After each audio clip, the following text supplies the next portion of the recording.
sel setiap harinya. Ya, bayangkan tuh, banyak sekali sel-sel yang mati. Kalau darah lebih banyak lagi, 2 juta sel dalam 1 detik. Ya, jadi setiap saat itu ada sel-sel yang mati. Tapi kemudian kenapa tidak menimbulkan kematian pada tubuh kita secara utuh? Karena terbarukan atau terganti, ya, diregenerasi lagi. Jadi ini adalah hasil penelitian.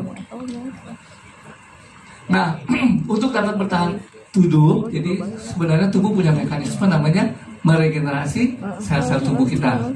Yaitu kemudian ada sebagian tugas dari sel-sel tubuh yang kemudian membelah diri lagi menjadi sel yang lebih muda, sehingga kemudian sel-sel itu bisa menggantikan sel-sel yang mati tadi. Kalau tidak diregenerasi gimana? Nah, ini yang kejadian. Jadi kalau misalnya sel-sel mulai rusak, ya, nggak diganti, akhirnya jaringannya ada yang rusak. Kalau jaringannya mulai rusak, kemudian makin luas lagi organnya rusak, ya. Kalau masih sel-sel kecil rusak nggak ketahuan, kita nggak berasa. Tapi kalau sudah mulai besar, jaringannya kena atau organnya rusak, mulai kita berasa, ya. Ada keluhan ini, keluhan itu, dan sebagainya. Bahkan kemudian organ dengan organ kan ada hubungannya tuh, ada sistemnya. Itu juga bisa lagi rusak lagi karena organnya yang tadi satu-satu single organ mengalami kekacauan, sistemnya makin kacau. Sistem dengan kacau, dengan sistem yang lain mengacaukan sistem yang satu lagi, akhirnya seluruh tubuh terjadi kegagalan dan terakhir meninggal. Itu proses kenapa seseorang menjadi meninggal, ya. Dalam tingkat yang paling kecil, seluler, ya, setiap hari selalu ada kematian sel-sel. Kenapa sel-sel itu bisa rusak dan mati, ya? Pasti Bapak Ibu udah tahu lah, ya, penyebabnya. Nah, ini mungkin udah sehari-hari, ya, sampai kadang-kadang nggak sadar. Ada yang dari luar kota Jakarta tidak? Ada. Yang terbang kalau masuk, ya. Nah, kalau masuk Soekarno-Hatta itu udah nggak kelihatan Jakarta, ya, kotor sekali. Tapi kalau nanti balik, entah ke Bengkulu, entah ke mana lagi, ya, mungkin ada yang Flores Timur, itu lebih jernih udaranya, kelihatan, ya. Atau kalau sekarang Bapak Ibu yang dari daerah datang ke Jakarta nggak pernah lihat langitnya biru. Kenapa? Ya ini dia masalahnya polusi, ya. Polusi di Jakarta itu segitu hebatnya sehingga kita kemudian banyak challenge, ya, dalam tubuh kita, banyak sel-sel yang rusak, ya. Ditambah dengan makanan juga sudah beda, ya. Makanannya beda, ada polusi lagi, rokok, ya. Itu semua adalah zat-zat yang meracuni tubuh kita, ya, sehingga kemudian sel-sel kemudian harus rusak dan mati. Mungkin kalau pernah dengar, ya, racun-racun ini menimbulkan antioksidan di dalam tubuh kita. Bukan antioksidan, apa namanya? Radikal bebas, ya, radikal bebas yang harus dilawan dengan antioksidan, sehingga itu membuat tubuh kita rusak, ya. Makanan juga bisa keracunan dari pestisida, ya, karena itu kenapa sekarang pakai seperti itu? Karena petani mau banyak makanan yang dihasilkan. Begitu banyak orang Indonesia mesti makan, jadi dikasih pestisida, dikasih pupuk, dikasih banyak bahan kimia, dan semua itu ternyata mau nggak mau meracuni tubuh kita karena kita memakannya. Oke. Nah, ini kalau Bapak Ibu sudah di Jakarta biar cuma sebentar, 1-2 hari. Nah, ini yang akan Bapak Ibu temui nanti, ya, bahaya polusi, ya. Dan kemudian ini semuanya bisa menyebabkan apa? Gangguan di mata, ya. Contoh yang paling gampang, mata bisa menjadi kering atau jadi merah, ya. Tapi yang lebih berbahaya kan kalau mengganggu apa? Mengganggu saluran pernapasan, mengganggu peredaran darah sehingga timbul stroke, ya. Mengganggu sistem hormonal, misalnya timbulnya diabetes. Itu yang paling berbahaya. Buat Bapak juga yang berbahaya kalau setelah diabetes terjadi nggak bisa berdiri, ya. Nggak bisa berdiri, yang ngamuk mamanya, ya. Yang ngamuk-ngamuk, ya. Itu juga bahaya, ya. Itu para pengaruh dari diabetes, ya. Nah, karena itu semua itu adalah proses penuaan, ya. Jadi tadi saya ringkas sedikit, ya, kita mati karena ada proses penuaan. Proses penuaan itu terjadi karena tubuh tidak bisa meregenerasi dirinya, ya. Tubuh harusnya bisa meregenerasi diri karena di dalam tubuh itu ada namanya stem cell. Jadi stem cell itu adalah sel-sel muda. Sel-sel muda yang tugasnya memang harus beregenerasi diri, ya. Harus membelah diri, meregenerasi sehingga menghasilkan sel-sel baru untuk mengganti sel-sel yang mati dan jaringan yang rusak. Nah, ini jadi pemikiran. Nah, si dokter Kaplan ini, dia berpikir mungkin kalau penyakit ini disebabkan penuaan, apakah bisa dengan memberikan sel-sel yang muda tadi, stem cell tadi untuk terapi. Jadi ini sudah menjadi satu metode baru ya di dalam kedokteran untuk memberikan sel-sel yang muda tadi. Ya seperti ini gambarnya kurang lebih ya. Ini mungkin sudah berusaha sekali dengan mikroskop elektron ya. Jadi stem cell terapi itu adalah sel-sel muda yang dimasukkan lagi, disuntikan ke dalam organ. Itu stem cell terapi. Nah, ketika sel-sel muda itu disuntikan ke organ, diharapkan ketika dia masuk ke organ tertentu, ke otak, jadi sel-sel otak, ke lutut, biasanya lutut ya sering di ini, dia menjadi sel-sel apa nih, bantalannya lutut ya, yang memproduksi olinya lutut ini ya, itu adalah sel-sel terapi ya. Jadi dia menggantikan jaringan yang rusak sesuai dengan jaringan apa yang dirusak, yang kita harapkan diganti ya.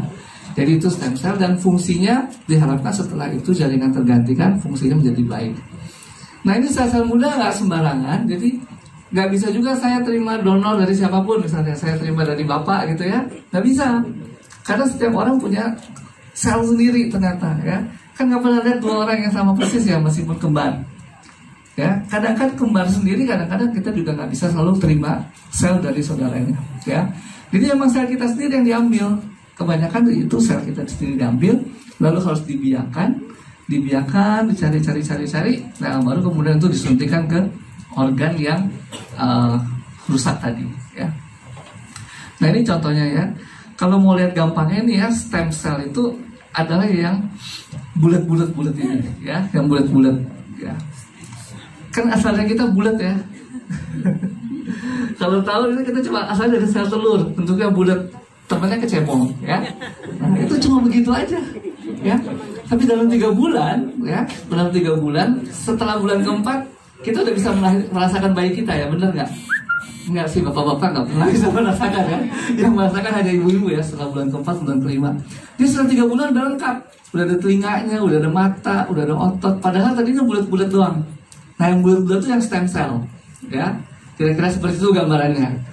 Kemudian dia bisa jadi sel otot tuh yang merah, kalau bapak ibu lihat ya, kayak daging ya, ada serat-seratnya. Atau yang di bawah itu sel saraf, ya, sel saraf tuh yang warna biru merah di bawahnya itu. Nah itu lebih rumit lagi bentuknya, kan banyak cabang-cabangnya kayak pohon gitu ya. Nah itu yang terjadi, stem cell bisa berkembang jadi sel dewasa. Jadi yang disuntik yang bulat-bulat diharapkan nanti disuntik di otak jadi sel otak, disuntik di lutut jadi sel-sel lutut dan sebagainya untuk menggantikan jaringan yang rusak.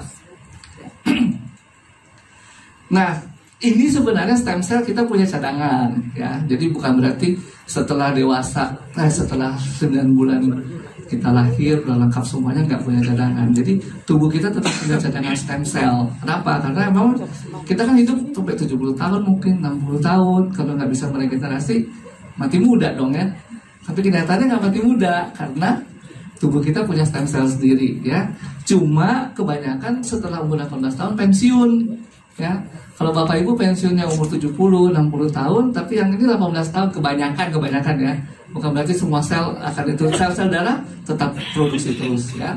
Tapi kalau sel-sel misalnya pertumbuhan ya, ada yang tambah tinggi setelah umur 20 tahun? Nggak ada ya, itu pensiun tuh sel-sel pertumbuhannya ya. Paling pertumbuhannya ke samping ya.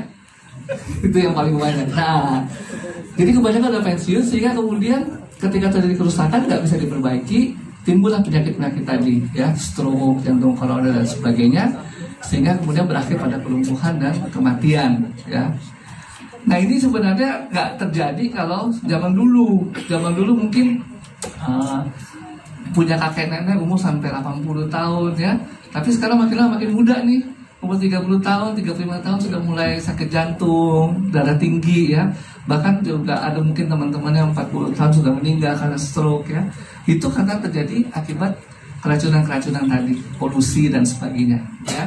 Itu yang menyebabkan sel-selnya kemudian cepat rusak diganti lagi, akhirnya tidak punya kemampuan lagi ya. Nah stem cell ini yang dipikirkan oleh si dokter Kaplan tadi gunanya apa? Gunanya ya sebelum semuanya rusak diambil dulu deh, disimpan, dibiak ya, kemudian disuntikan ke jaringan yang rusak tadi supaya menggantikan jaringan yang rusak tadi. Itu pemikirannya seperti itu ya, untuk mengganti sel-sel yang rusak ya. Hanya sekarang coba bapak ibu pikirkan ya, tadi kan kita nggak bisa terima dari orang lain ya, apalagi terima dari binatang lain ya. Beda binatang sama orang, pasti nggak sama ya. Dari orang ke orang aja nggak bisa. Jadi kita hanya bisa dari diri kita sendiri.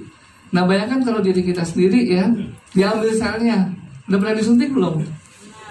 Kalau jarum suntiknya gede, panjang gimana? Serem, sakit nggak? Aktif katanya ya. Kata-kata kecil paling takut ya. Sakit, sulit ya, karena nggak semuanya kemudian bisa menimbulkan atau bisa menghasilkan sel yang kita harapkan. Ya, nggak gampang lah ya. Biayanya udah pasti mahal, nggak mungkin biayanya murah. Jadi kalau terapi stem cell yang benar pasti mahal. Ya. Karena sel kita harus diambil, kemudian dibiarkan di laboratorium, baru disuntik lagi. Ya. Hasilnya nggak ada jaminan, tidak stabil ya. Sebenarnya tidak stabilnya itu terjadi kenapa? Satu sel itu punya kemampuan meregenerasi diri mungkin sekitar 20 kali ya.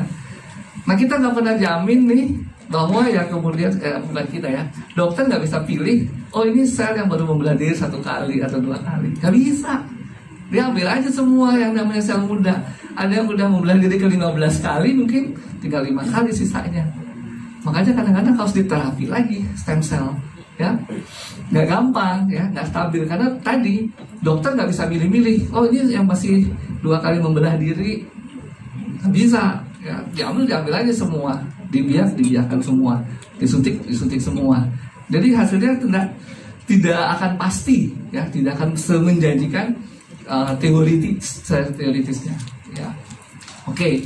Jadi ini mungkin Bapak Ibu bisa lihat. Jadi kita tuh dokter tuh membuat pemikiran stem cell untuk menggantikan jaringan yang rusak, tapi ternyata ya masih mahal, sakit ya, sulit juga dan hasilnya kurang menjanjikan.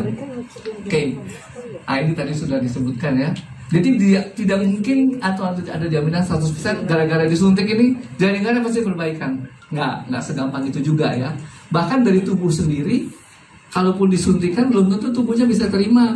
Kadang-kadang juga mungkin tubuh punya proses penolakan tersendiri ya. Karena setelah di laboratorium ada proses dan sebagainya, ada perubahan-perubahan, disuntik lagi belum tentu jadi seperti yang diharapkan. Nah itu mungkin sekilas ya tentang stem cell ya. Jadi Bapak Ibu, kenapa kita tadi menua? Karena kita mengalami kerusakan sel mati gara-gara polusi ya.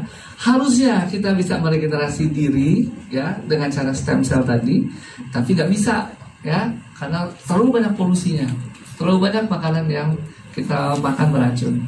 Akhirnya dokter berpikir, oh kita suntikan aja stem cell dari luar. Ada yang berhasil, ada yang enggak. Harganya jangan ditanya, pasti mahal sekali ya, dan nggak gampang ya. Siapa sih yang mau disuntikin terus susah, sulit ya.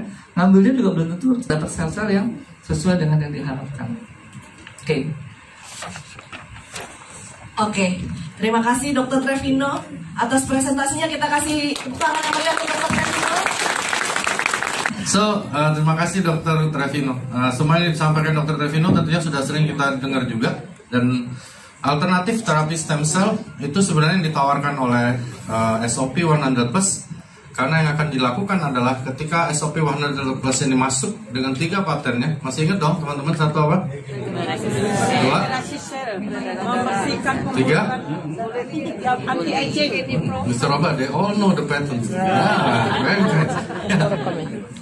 Dengan seperti itu maka kita sebut itu suatu alternatif stem cell terapi, karena seperti kata Dr. Trevino tadi, repot kalau kita harus disuntik dan sebagainya. Oh, Dr. Yudi, how are you?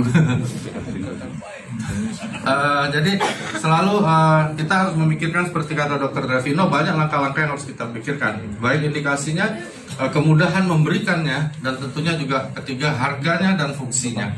Nah, banyak teman-teman di lapangan sering bertanya bahwa ini tidak mungkin ada stem cell yang di dalam bentuk serbuk, dan itu nanti tentunya di pihak manajemen dan pihak dari Jepang akan lebih menjelaskan lagi. Tapi yang pasti adalah produk kita punya 3 paten yang teman-teman sebut tadi, yang akan mengaktifkan stem cell kita sendiri. Sehingga ketika stem cell kita aktif, otomatis yang dikatakan Dr. Trevino tadi akan menjadi lebih nyata, di mana tubuh kita akan perbaiki diri kita sendiri, begitu. Oke, banyak yang udah rasain ya, Bro Sukiman, Steve, semuanya jadi lebih mudah ya Steve ya. So termasuk mamiku, my mom, ya thank you Mr. Robert. everybody feels lebih baik karena semua paten itu adalah sesuatu yang nanti akan diceritakan oleh tentunya Mr. Oba dan Mr. itu bahwa proses untuk itu menurut aku juga belum pernah dengar. Kita nanti sama-sama dengar, pasti akan melalui proses yang benar-benar teruji dan benar-benar luar biasa. Karena itu aku benar-benar bersyukur bisa berhadapan dengan mereka, hadir ke sini. Karena itu sangat perlu buat aku sendiri, termasuk buat teman-teman di sini, bahwa apa yang sudah kita sampaikan, edukasi hampir setahun lebih ini semuanya adalah benar. Itu yang paling penting. Jadi menurut aku alternatif terapi stem cell adalah suatu alternatif yang kita lakukan karena yang disebutkan Dr. Trevino tadi terlalu rumit dan terlalu mahal dan hasilnya juga belum pasti. Oke. Plasenta. Sering di acara kita juga sebutkan tentang plasenta, tapi seperti kata informasi dari Pak Niko, Pak Ernest, juga Pak Michael bahwa plasenta di Indonesia di Perka Balai POM dilarang. So bahasan itu mungkin lebih baik kita geser ke SOP karena SOP sekarang sudah istilahnya sumber-sumbernya datang ke sini membawa suatu produk yang luar biasa.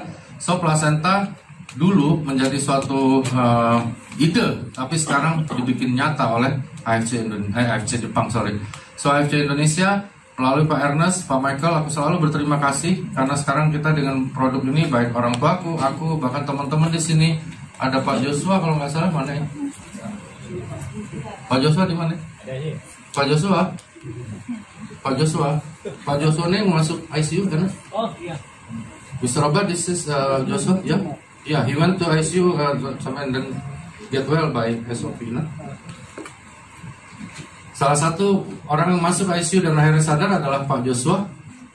Mungkin kita bisa tepuk tangan untuk SOP-nya. Dan kemudian kita selalu berdoa bahwa akan ada perbaikan-perbaikan yang lebih baik lagi pada semua orang dengan produk SOP 100+ ini. So, mungkin karena waktunya kata Pak Ernest mepet, aku lihat sambil ngomong sambil lihat jam juga sih.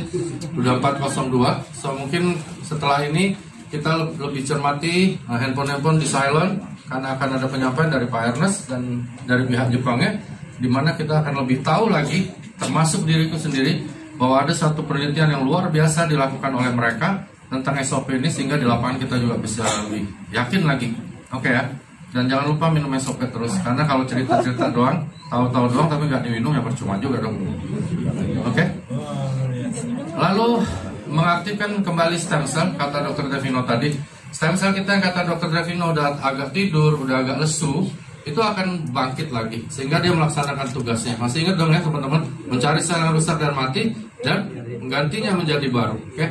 Ketika itu terjadi, karena itu juga salah satu hal yang luar biasa seperti Pak Joshua alami, orang menjadi bisa seperti seolah-olah dapat mukjizat. Tapi aku sama Niko kadang lagi duduk-duduk bilang, oh ini adalah teknologi.